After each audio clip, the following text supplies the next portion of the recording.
possibilité de saler. C'est un beau spectacle. Personne dans l'usine. En général, le petit commerçant n'a pas les moyens.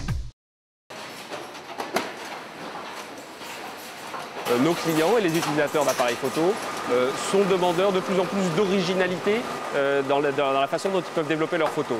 Là, c'est la partie traditionnelle. Elle marche encore bien. C'est pour les clients qui font eux-mêmes leurs albums photos, qui fabriquent eux-mêmes des différents produits à partir de leurs photos. Mais c'est vrai que les clients demandent de plus en plus de supports innovants et c'est ce que Photobox leur propose de plus en plus. C'est ce qui explique que le chiffre d'affaires soit aujourd'hui de 40% sur cette activité, 60% sur les nouveaux supports.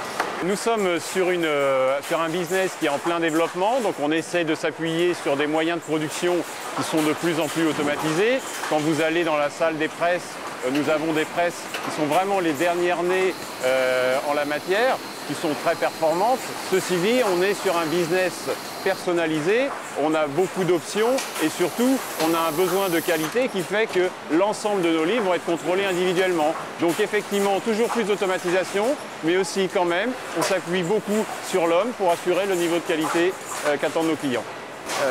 Succès confirmé cette année du calendrier personnalisé. Je crois qu'il y a une vraie tradition du calendrier en France. Les clients comprennent de plus en plus qu'ils peuvent le personnaliser et en faire un véritable objet cadeau puisque je peux y raconter aussi mon histoire. Mais incontestablement cette année, c'est le livre photo qui écrase tout sous toutes ses formes et une vraie explosion des volumes.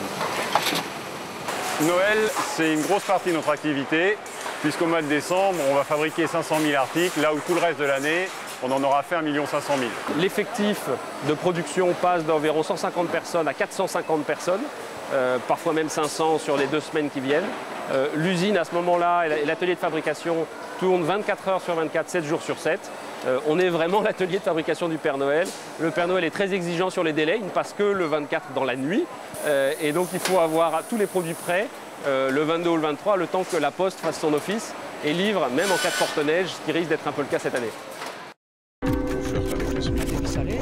C'est un beau spectacle.